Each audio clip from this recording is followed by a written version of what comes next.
Primeiro, é importante acentuar algumas características dessa eleição no plano nacional.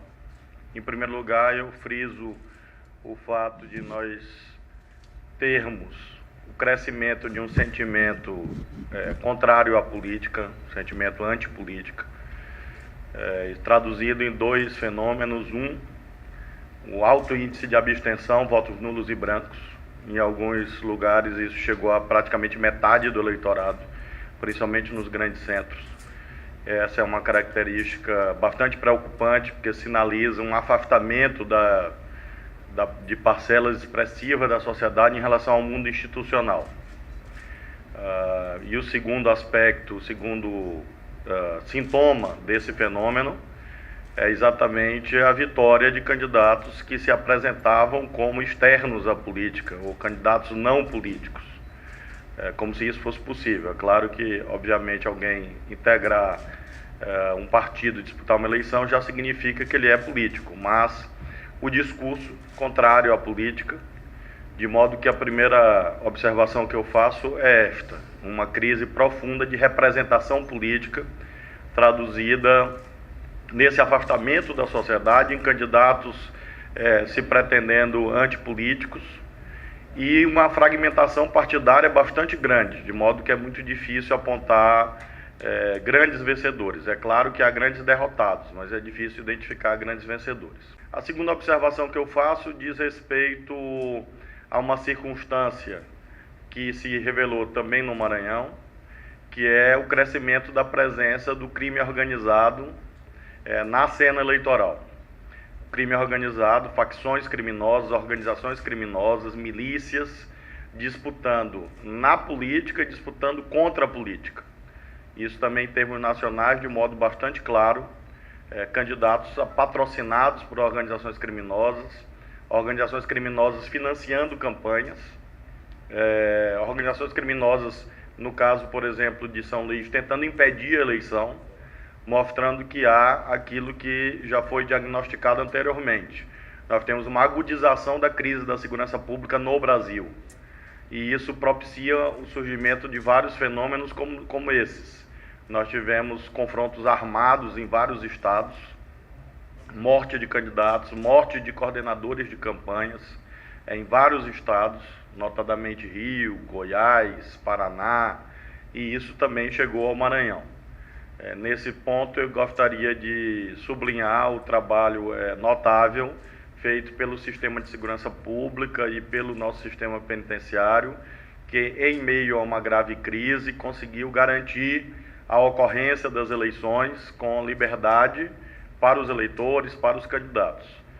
Houve, de fato, essa manifestação desse fenômeno aqui no nosso estado, porém, a pronta resposta que o governo do estado deu, com auxílio do governo federal e da Justiça Eleitoral, garantiu a ocorrência das eleições.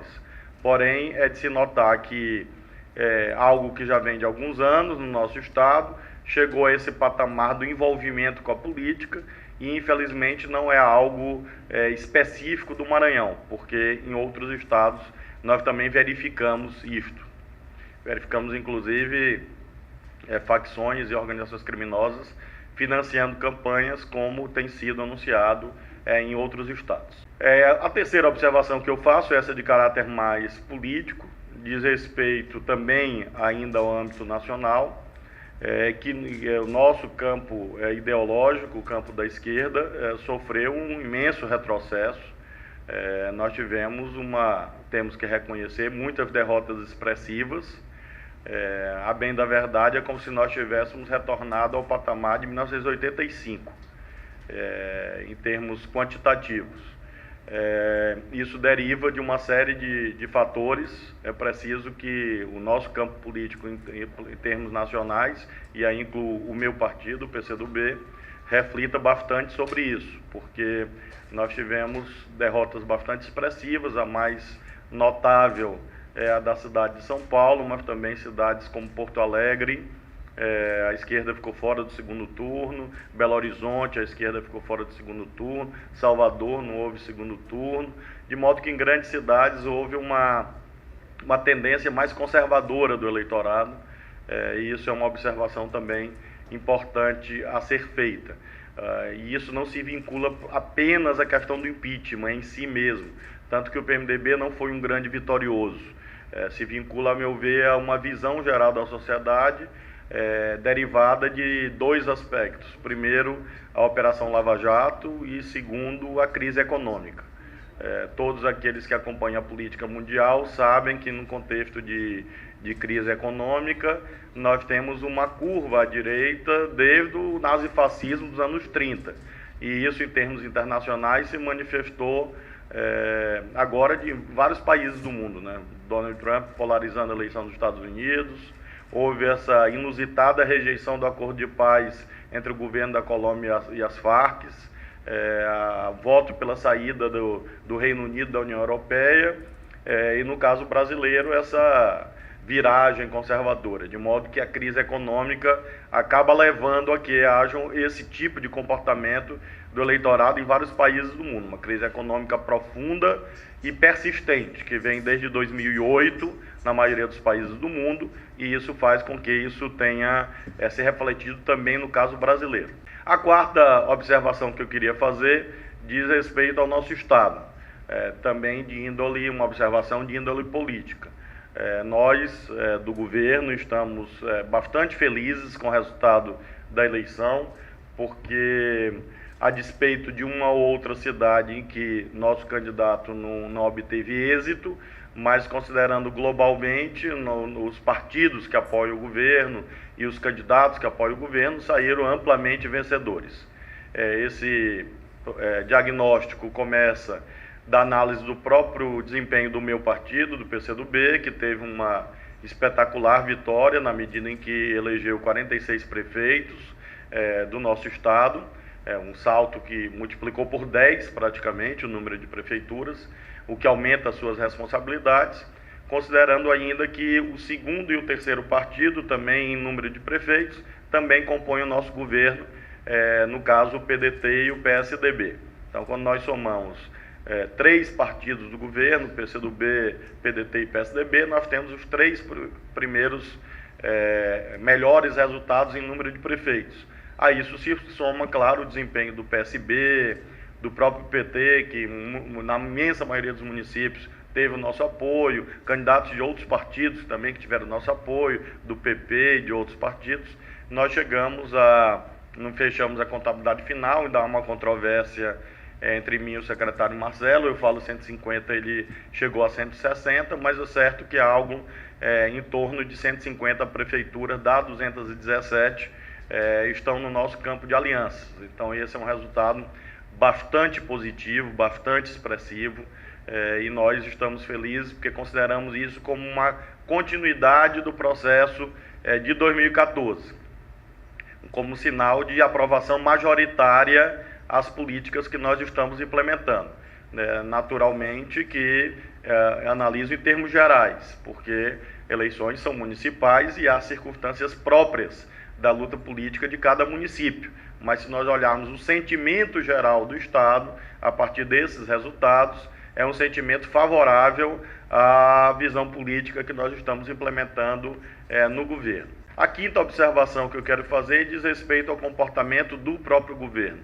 Nós estamos muito satisfeitos de termos obtido esse resultado sem nenhuma utilização de meios ilícitos.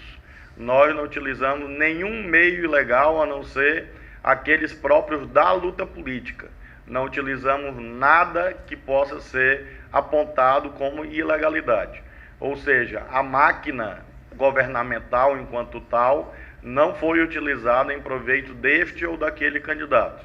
O que houve foi a atuação política do governador, dos seus secretários, mas jamais a atuação do governo. Então esse é um quinto aspecto que eu gostaria de destacar, que acho bastante importante, porque se constitui uma novidade em termos estaduais. A sexta observação que eu quero fazer diz respeito ao comportamento daqui para diante.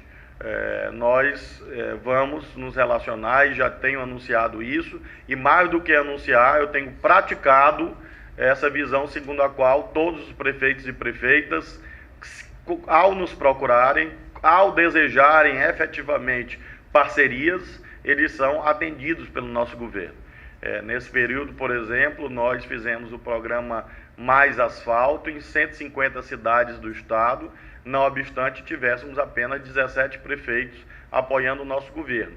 De modo que nós, com apenas esse número, nós deixamos claro que não há discriminação a esta ou aquela cidade. Se não havia no passado, agora mesmo que não haverá, no sentido de que nós vamos nos relacionar com todos os 217 prefeitos, os 216 já eleitos e aquele que vencer a eleição do segundo turno de São Luís, e tanto que vamos fazer já no dia 10 de novembro um seminário com os prefeitos eleitos.